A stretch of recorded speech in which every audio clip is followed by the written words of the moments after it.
vamos continuar o nosso conteúdo das grandes navegações e entender agora como é que realmente começa, né? Na aula passada a gente falou dos medos, de como era o contexto e o que estava levando eles a superarem esses medos.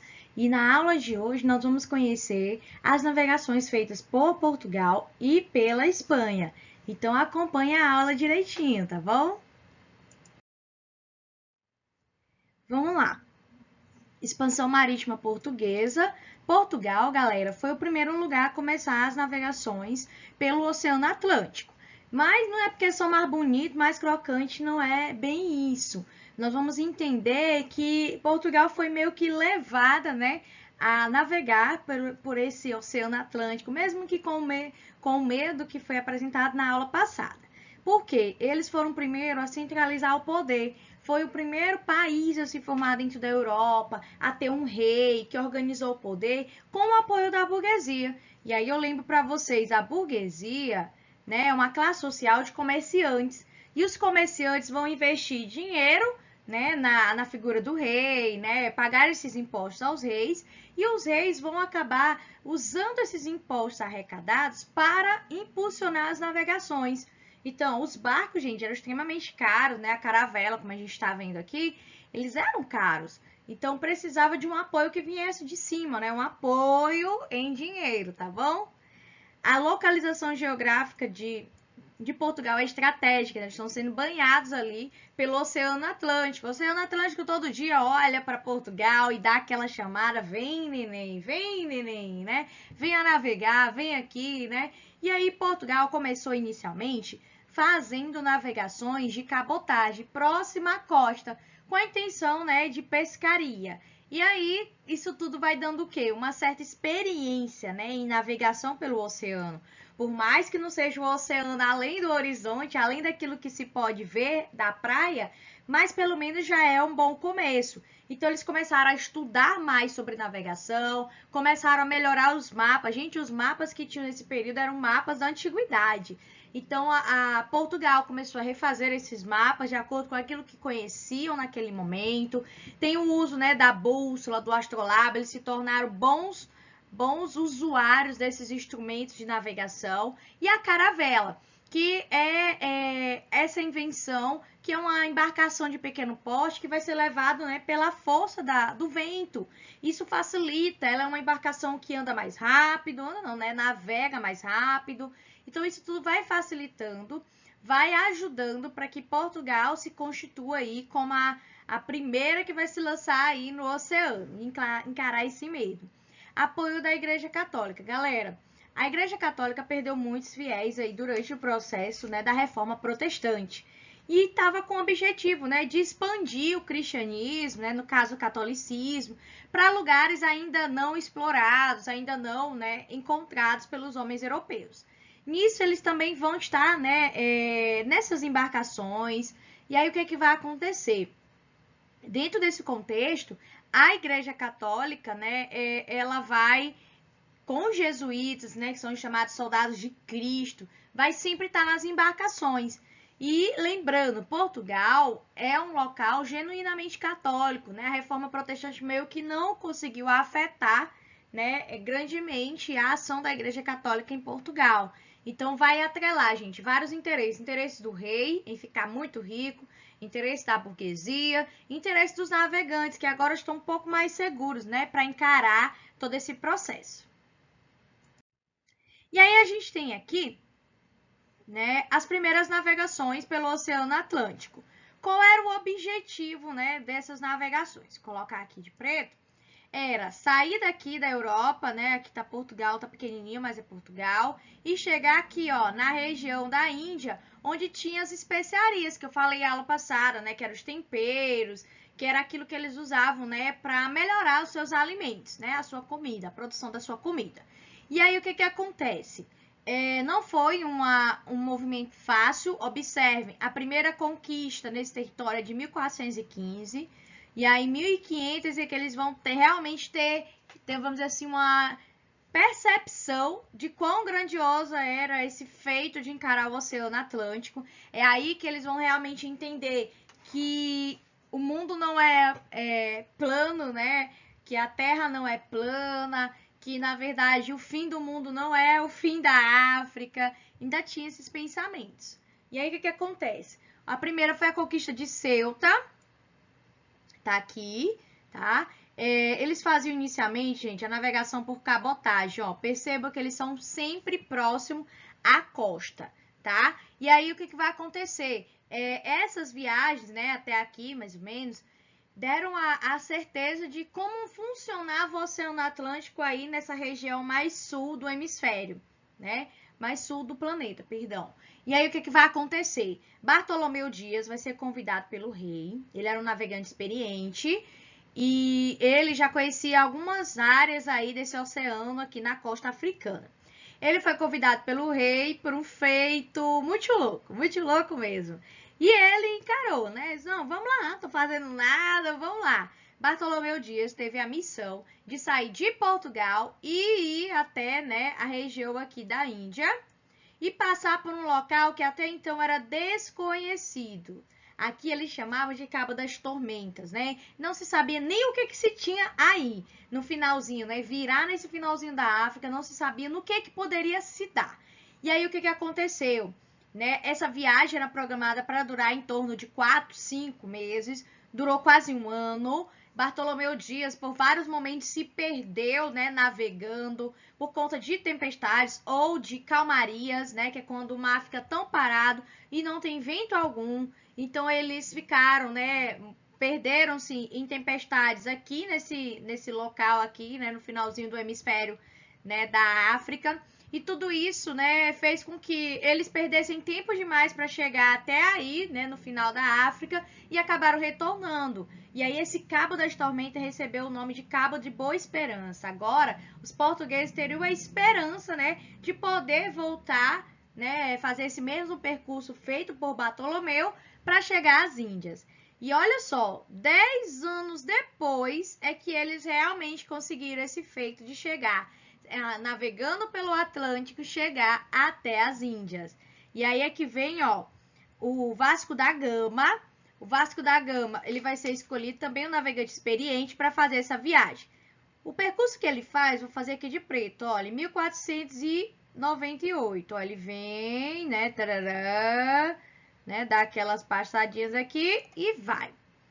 Esse é o percurso de Vasco da Gama. Gente, calcula-se que ele chegando lá na Índia e voltando para Portugal, foi quase um ano, tá? Ele conseguiu, com essa embarcação, lucrar 60 vezes mais do que eles gastaram. O rei ficou doidão. Não, volta, Vasco, vai lá de novo, cara, vai lá de novo. E aí o Vasco da Gama, claro, né, já estava extremamente rico e famoso, acabou não encarando novamente essa proeza, porque, gente, navegar, né, pelo Oceano Atlântico era mesmo que era um sinônimo, né, de possível morte.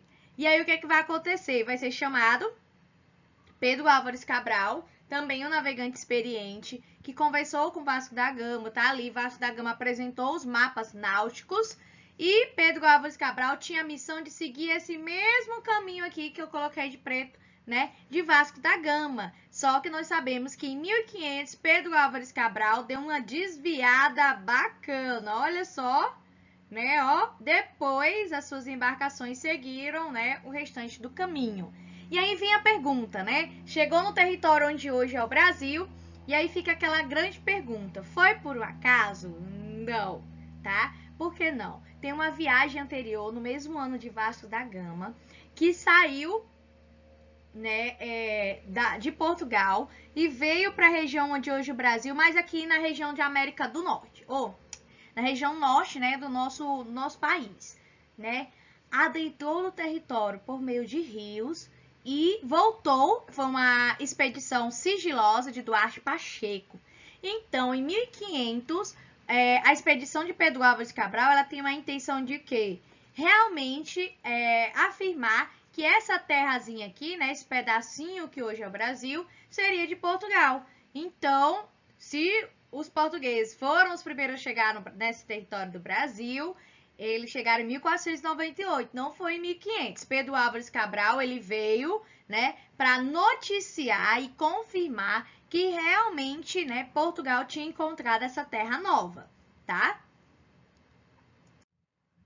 Enquanto Portugal estava navegando pelo Atlântico, em sentido, né, sul, né, do planeta Terra, os espanhóis também ali, vizinhos, tinham fronteira, ficaram com aquela recalque assim, por que a gente não navega também? Ah, não, os portugueses estão conseguindo encontrar umas coisas bacanas.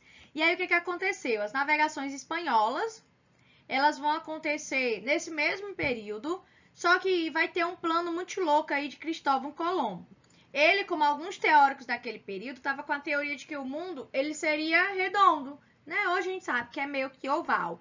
Então ele pensou o quê? Que se ele navegasse, ele daria a volta ao mundo e chegaria lá na Índia, né, dando essa volta, ou seja, chegaria na Ásia, navegando pelo Oceano Atlântico. Cristóvão Colombo só não sabia que tinha a América por aqui, que na verdade não era América, esse nome veio depois. Não sabia que tinha esses territórios. E assim, né, Colombo ele é italiano, mas vai receber o investimento em dinheiro para essa navegação, ele vai receber do rei de Portugal, perdão, da Espanha. E aí o que vai acontecer? Eles vão sair daqui, ó, e vem e volta, e vem e volta, e vem e volta. Por 3 vezes, Cristóvão Colombo navegou para esse território, que era uma terra nova para os europeus, e simplesmente achava que estava nas Índias. É por isso que os nativos aqui também vão ser chamados de índios, porque ficou esse engano, né? Cristóvão Colombo achou que tinha chegado na Índia e chamou todo mundo de índio.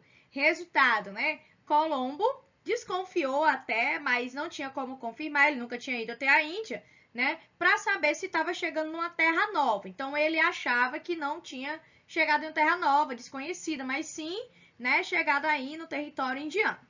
E aí o que vai acontecer? Américo Vespúcio, já depois, né, da morte de Colombo, vai fazer a mesma rota, né, de Cristóvão Colombo e vai perceber o quê? Que é um novo continente. Olha só, não é a Índia, né? Então, Colombo morreu achando que tinha aí chegado, né, encontrado essa rota para chegar no continente asiático, e na verdade estava chegando um novo continente. É por isso que esse continente recebe o nome de América, em homenagem a Américo Vespúcio, que é aquele que vai constatar, opa, essa terra aqui é nova, sai, que ela é da Espanha. Gente, esse processo todo vai gerar uma disputa ferrenha entre Portugal e Espanha para decidir de quem são essas terras, né? Porque estão chegando, né? São os dois que vão estar chegando quase que simultaneamente nesse continente que hoje chamamos de América.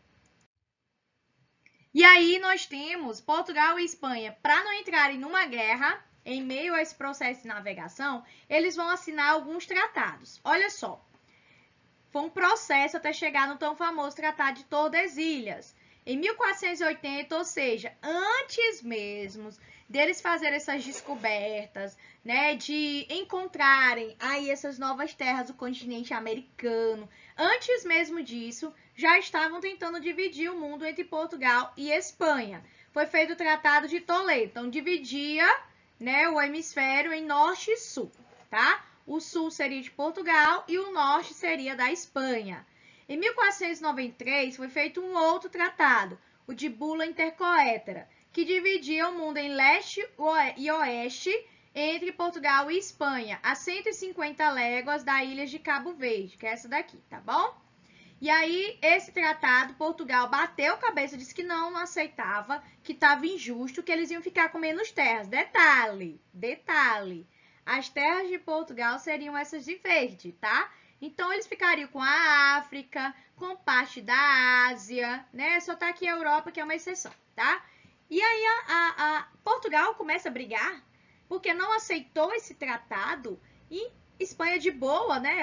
Espanha nem sabia se ia ter alguma terra para eles, né? Enfim, o que vai acontecer? E o que os historiadores especulam a partir desse conflito por divisão? Eles já tinham, sim, uma noção dessa terra, né? Dessa terra aqui, né? Da América. Então, Portugal briga um pouquinho e é então que é assinado o Tratado de Tordesilhas, que é 370 léguas das ilhas de Cabo Verde. Foi feita uma linha paralela, tá? que divide, né, esse lado verdinho aqui, de continente verdinho, é para Portugal explorar, e esse que eu vou colocar em amarelo aqui seria da Espanha.